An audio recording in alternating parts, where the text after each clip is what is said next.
Hi, I'm Minda Burr, and I'm your Master Talent Teacher Writing Coach.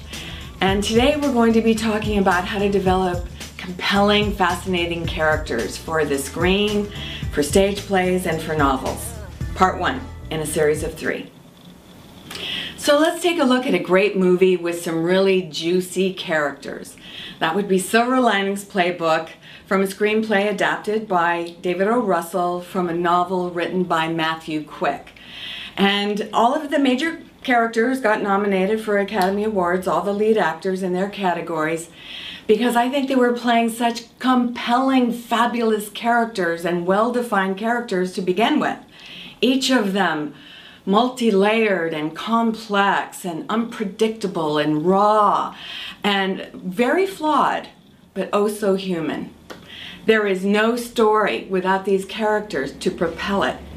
If your characters are well defined enough, they'll start to inform and shape your story. They'll tell you how they want to behave, they'll tell you how they want to express themselves, and they'll also tell you how they want to accomplish their goals. Because every good character needs a strong want, something they want to accomplish. And then we have the fun of watching them deal with every obstacle or challenge in the way of them achieving their goal. So let's take a look at some of these characters and where all the magic came from. Bradley Cooper's character is not just complicated, he's bipolar. He's also obsessive compulsive. And he's had to white knuckle his emotional ups and downs and control his anger his whole life until he walks in on his wife having sex with a man in a shower, and he completely loses it. All that suppressed rage comes out in this psychotic fury, and he almost kills the guy, which of course destroys his life. He loses his teaching job, he loses his house, he loses his wife, and all of this is established very early on in the movie as he's getting discharged from a psycho ward. So of course Pat becomes obsessed with getting his life in order, getting his emotions under control, getting a more positive attitude and getting healthy physically and emotionally so that he can get his wife back. That becomes his driving force, getting Nikki back. Nikki, Nikki, Nikki. All the while he's still bipolar and he's not taking his meds, which just makes him ripe for one interesting challenge after another. Since Pat is down and out, the only place he has to go is to move in with his parents. So to make sure that there's enough discomfort and emotional conflict, Robert De Niro's character has some quirks and obsessions of his own. He's obsessed with the Philadelphia Eagles. He's a compulsive bookmaker, and he's been banned from all the football games because he's gotten in too many fights. Like father, like son. Great setup. While Pat is obsessed with getting Nikki back, in waltzes Jennifer Lawrence's character, Tiffany. And she's been dealing with emotional issues her entire life as well, including the medications that go with them. She has absolutely no censor, says exactly what's on her mind, and is even more unpredictable and has more rage than Bradley Cooper's character, which of course scares him and intrigues him at the same time. So he's attracted and repelled at the same time, which always makes for a great love story, doesn't it? If it was too easy, it wouldn't be fascinating to watch. Some of the best writers know how to draw from their own life experiences and share from their gut. They not only know how to express their deepest desires and feelings, but they also know how to shine a light on their darkest thoughts, their deepest fears and inadequacies, and oftentimes just human flaws. And Matthew Quick is no exception. I'm going to read a little excerpt from an interview with Matthew. And I quote, "I always say that artists live on the fringe. I was a very good high school English teacher and I was a very good counselor of teenagers. But inside I was very depressed, partly because I wasn't doing the one thing I wanted to do, which was write.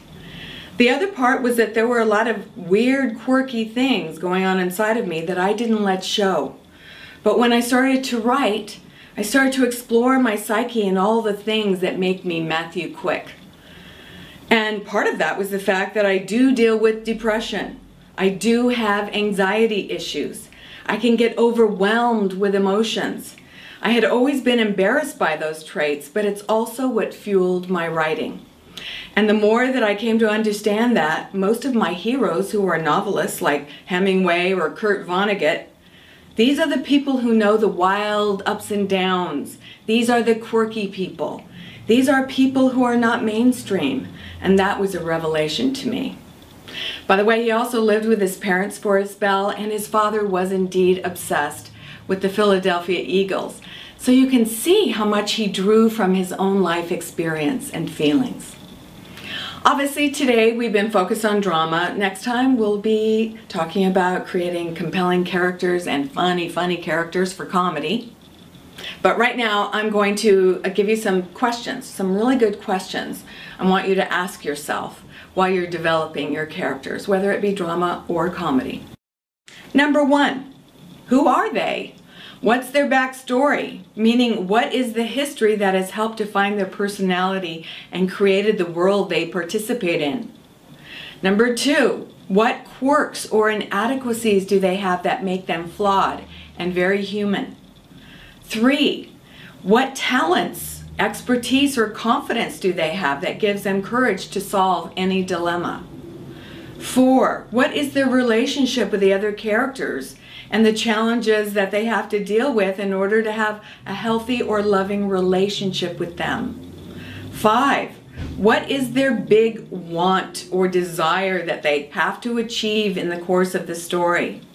6, what are the main obstacles in the way of achieving it?